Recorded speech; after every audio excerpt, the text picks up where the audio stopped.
Hello ವೀಕ್ಷಕರೇ, ಇಂದಿನ ಪ್ರಮುಖ ಸುದ್ದಿಗಳೊಂದಿಗೆ ನಿಮ್ಮ ಮುಂದೆ ಬಂದಿದ್ದೇವೆ. ರಾಜಕೀಯದ ರಂಗದಿಂದ ಹಿಡಿದು ಕ್ರೀಡೆಯ ಕಣದವರೆಗೆ, ಅಂತಾರಾಷ್ಟ್ರೀಯ ವಿದ್ಯಮಾನಗಳಿಂದ ಹಿಡಿದು ನಮ್ಮೂರಿನ ಸುದ್ದಿಗಳವರೆಗೆ ದಿನದ ಪ್ರಮುಖ ಸಂಗತಿಗಳನ್ನು ನಿಮ್ಮೊಂದಿಗೆ ಹಂಚಿಕೊಳ್ಳಲಿದ್ದೇವೆ. ಬನ್ನಿ ಇಂದಿನ ಸುದ್ದಿಗಳನ್ನು ನೋಡೋಣ. ಪಾಕ್ ಆಕ್ರಮಿತ ಕಾಶ್ಮೀರದಲ್ಲಿ ಪ್ರತಿಭಟನೆ ಧಗಧಗ. ಪಾಕಿಸ್ತಾನದ ಆರ್ಥಿಕ ನೀತಿಗಳ ವಿರುದ್ಧ ಪಾಕ್ ಆಕ್ರಮಿತ ಕಾಶ್ಮೀರ ಪೋಕೆದಲ್ಲಿ ಜನರು, ಉದ್ಯಮಿಗಳು ಮತ್ತು ವ್ಯಾಪಾರಿಗಳು ತೀವ್ರ ಪ್ರತಿಭಟನೆ ನಡೆಸಿದ್ದಾರೆ. ಸಿಂಧ್ ಮತ್ತು ಬಲೂಚಿಸ್ತಾನದಲ್ಲಿ ನಡೆಯುತ್ತಿರುವ ಪ್ರತಿಭಟನೆಗಳ ಬೆನ್ನಲ್ಲೇ ಚೀನಾ-ಪಾಕಿಸ್ತಾನ ಆರ್ಥಿಕ ಕಾರಿಡಾರ್ ಸಿಪಿಇಸಿ ಹೆದ್ದಾರಿಯನ್ನು 3 ದಿನಗಳ ಕಾಲ ಬಂದ್ ಮಾಡಿ ಬೃಹತ್ ಪ್ರತಿಭಟನೆ ವ್ಯಕ್ತಪಡಿಸಿದ್ದಾರೆ. ಉಕ್ರೇನ್ ದಾಳಿಗೆ ರಷ್ಯಾ ತತ್ತರ, ಝೆಲೆನ್ಸ್ಕಿ ಎಚ್ಚರಿಕೆ. ಉಕ್ರೇನ್ ರಷ್ಯಾದ ವಾಯುನೆಲೆಗಳನ್ನು ಗುರಿಯಾಗಿಸಿ ನಡೆಸಿದ ಡ್ರೋನ್ ದಾಳಿಯಲ್ಲಿ 40 ರಷ್ಯನ್ ಫೈಟರ್ ಜೆಟ್ಗಳು ನಾಶವಾಗಿವೆ. ಈ ಬಗ್ಗೆ ಪ್ರತಿಕ್ರಿಯೆ ನೀಡಿರುವ ಉಕ್ರೇನ್ ಅಧ್ಯಕ್ಷ ವೊಲೊಡಿಮಿರ್ ಝೆಲೆನ್ಸ್ಕಿ, ರಷ್ಯಾ ನಮ್ಮ ಮೇಲೆ ನಡೆಸುವ ದಾಳಿಯನ್ನು ನಿಲ್ಲಿಸುವವರೆಗೂ ನಾವು ಡ್ರೋನ್ ದಾಳಿಯನ್ನು ನಿಲ್ಲಿಸುವುದಿಲ್ಲ ಎಂದು ಹೇಳಿಕೆ ನೀಡಿದ್ದಾರೆ.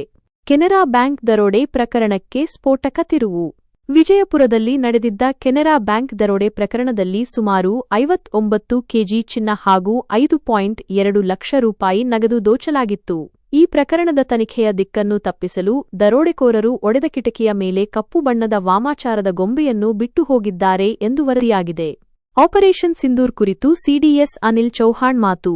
ಆಪರೇಷನ್ ಸಿಂಧೂರ್ ಕಾರ್ಯಾಚರಣೆ ಕುರಿತು ಮಾತನಾಡಿದ ಸಿಡಿಎಸ್ ಅನಿಲ್ ಚೌಹಾಣ್, ನಷ್ಟ ಆಗಿರುವುದು ಮುಖ್ಯವಲ್ಲ, ಈ ಕಾರ್ಯಾಚರಣೆಯ ಫಲಿತಾಂಶ ಏನಾಗಿತ್ತು ಅನ್ನೋದು ಮುಖ್ಯವಾಗಿರುತ್ತದೆ ಎಂದು ಹೇಳಿದರು. ಅಲ್ಲದೆ ಕಾರ್ಯಾಚರಣೆ ಕುರಿತು ಭಾರತವು ಪಾಕಿಸ್ತಾನಕ್ಕೆ ಮೊದಲೇ ತಿಳಿಸಿತ್ತು ಎಂದು ಆರೋಪಿಸಿದ್ದ ರಾಹುಲ್ ಗಾಂಧಿಯವರಿಗೆ ಉತ್ತರ ನೀಡಿದ ಚೌಹಾಣ್, ನಾವು ದಾಳಿ ಮಾಡಿದ ನಂತರವಷ್ಟೇ ಪಾಕಿಸ್ತಾನಕ್ಕೆ ಮಾಹಿತಿ ನೀಡಿದೆವು. ಇದಕ್ಕೆ ಅವರು ವಿರೋಧ ವ್ಯಕ್ತಪಡಿಸಿದರು. ಆಗ ನಾವು ಕೇವಲ ಉಗ್ರ ನೆಲೆಗಳನ್ನು ಮಾತ್ರ ನಾಶ ಮಾಡಿದ್ದೇವೆ ಎಂದು ಸ್ಪಷ್ಟೀಕರಣ ನೀಡಿದೆವು. ಇದಕ್ಕೆ ಪ್ರತಿಯಾಗಿ ಪಾಕಿಸ್ತಾನ 10 ಗಂಟೆಗಳಲ್ಲಿ ಪ್ರತಿ ದಾಳಿಗೆ ಸಿದ್ಧವಾಗಿತ್ತು, ಆದರೆ ಕೇವಲ 8 ಗಂಟೆಗಳಲ್ಲಿ ನಾವು ಅವರ ದಾಳಿಯನ್ನು ವಿಫಲಗೊಳಿಸಿದೆವು ಎಂದು ಮಾಹಿತಿ ನೀಡಿದರು. ಪಾಕ್ನಲ್ಲಿ ಜೆಎಂ ಉಗ್ರ ಅನುಮಾನಾಸ್ಪದ ಸಾವು. ಭಾರತವನ್ನು ಒಡೆದು ಹಾಕುತ್ತೇವೆ ಎಂದು ಬೆದರಿಕೆ ಒಡ್ಡಿದ್ದ ಜೈಷ್ ಎ ಮೊಹಮ್ಮದ್ ಜೆಎಂ ಉಗ್ರ ಸಂಘಟನೆಯ ಮೌಲಾನಾ ಅಬ್ದುಲ್ಲಾ ಅಜಿದ್ ಪಾಕಿಸ್ತಾನದ ಬಹವಾಲ್ಪುರ್ನಲ್ಲಿ ಹಠಾತ್ ಮರಣ ಹೊಂದಿದ್ದಾನೆ. ಕಮಲ್ ಹಾಸನ್ಗೆ ಹೈಕೋರ್ಟ್ ತರಾಟೆ. ಕನ್ನಡವು ತಮಿಳು ಭಾಷೆಯಿಂದ ಹುಟ್ಟಿದ್ದು ಎಂದು ಹೇಳಿ ವಿವಾದಕ್ಕೆ ಈಡಾಗಿದ್ದ ಕಮಲ್ ಹಾಸನ್ ಅವರ ಹೇಳಿಕೆಗೆ ಕನ್ನಡಪರ ಸಂಘಟನೆಗಳು ತೀವ್ರ ವಿರೋಧ ವ್ಯಕ್ತಪಡಿಸಿದ್ದವು. ಈ ಸಂಬಂಧ ಹೈಕೋರ್ಟ್ ಮೆಟ್ಟಿಲೇರಿದ್ದ ಕಮಲ್ ಹಾಸನ್ಗೆ ಹೈಕೋರ್ಟ್ ತರಾಟೆಗೆ ತೆಗೆದುಕೊಂಡಿದೆ. ನೀವೇನು ಭಾಷೆಯ ಬಗ್ಗೆ ಮಾತನಾಡಲು ಭಾಷಾ ಪಂಡಿತರ ಅಥವಾ ಇತಿಹಾಸ ತಜ್ಞರ? ನೀವು ಮಾಡಿಕೊಂಡಿರುವ ಒಂದು ಸಣ್ಣ ತಪ್ಪಿಗೆ ಕ್ಷಮೆ ಕೇಳುವುದಕ್ಕೆ ಇಷ್ಟೊಂದು ಆಟಿಟ್ಯೂಡ್ ಏಕೆ ಎಂದು ಪ್ರಶ್ನಿಸಿದ್ದು, ಅಭಿವ್ಯಕ್ತಿ ಸ್ವಾತಂತ್ರ್ಯದ ಹೆಸರಿನಲ್ಲಿ ಭಾಷೆಗೆ ಅವಮಾನ ಮಾಡುವುದು ಉಚಿತವಲ್ಲ ಎಂದು ಕೋರ್ಟ್ ಹೇಳಿದೆ. ಅಲ್ಲದೆ ಕಮಲ್ ಹಾಸನ್ ಸಿನಿಮಾ ಪ್ರದರ್ಶನಕ್ಕೆ ಸೂಕ್ತ ಭದ್ರತೆ ನೀಡುವಂತೆ ಆದೇಶ ನೀಡಿದೆ.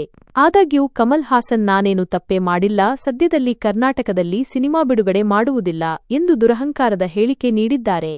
ಚಿಕ್ಕಬಳ್ಳಾಪುರ ಮಸೀದಿಯಲ್ಲಿ ಮಗು ಮೇಲೆ ಅತ್ಯಾಚಾರ ಆರೋಪ. ಚಿಕ್ಕಬಳ್ಳಾಪುರದಲ್ಲಿ ಮಸೀದಿಯೊಂದರಲ್ಲಿ 5 ವರ್ಷದ ಬಾಲಕಿಯ ಮೇಲೆ 55 ವರ್ಷದ ವ್ಯಕ್ತಿಯೊಬ್ಬ ಅತ್ಯಾಚಾರ ಎಸಗಿದ್ದಾನೆ ಎಂಬ ಆರೋಪ ಕೇಳಿಬಂದಿದೆ. ಬೇರೊಂದು ಮಸೀದಿಯಲ್ಲಿ ಕೆಲಸ ಮಾಡುವ ಮೌಲ್ವಿಯ ತಂದೆ ಈ ಕೃತ್ಯ ಎಸಗಿದ್ದಾನೆ ಎಂದು ಸಂತ್ರಸ್ತೆಯ ತಾಯಿ ಹೇಳಿಕೆ ನೀಡಿದ್ದಾರೆ. IPL final match. RCB Punjab Kings ಕದನ.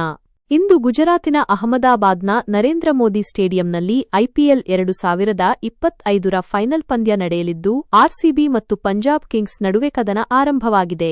ದೇಶಾದ್ಯಂತ ಆರ್ಸಿಬಿ ಗೆಲುವಿಗಾಗಿ ಆರ್ಸಿಬಿ ಅಭಿಮಾನಿಗಳು ಕಾತುರದಿಂದ ಕಾಯುತ್ತಿದ್ದಾರೆ. ಈ ವಿಡಿಯೋಗಾಗಿ ನಿಮ್ಮ ಅಮೂಲ್ಯವಾದ ಸಮಯವನ್ನು ನೀಡಿದ್ದಕ್ಕೆ ಧನ್ಯವಾದಗಳು. ನಿಮಗೆ ಈ ವಿಡಿಯೋ ಇಷ್ಟವಾದಲ್ಲಿ ದಯವಿಟ್ಟು ಲೈಕ್ ಮಾಡಿ, ನಿಮ್ಮ ಅನಿಸಿಕೆಗಳನ್ನು ಕಾಮೆಂಟ್ ಮಾಡಿ ಮತ್ತು ನಿಮ್ಮ ಸ್ನೇಹಿತರು ಹಾಗೂ ಸಂಬಂಧಿಕರೊಂದಿಗೆ ಹಂಚಿಕೊಳ್ಳಿ. ಧನ್ಯವಾದಗಳು.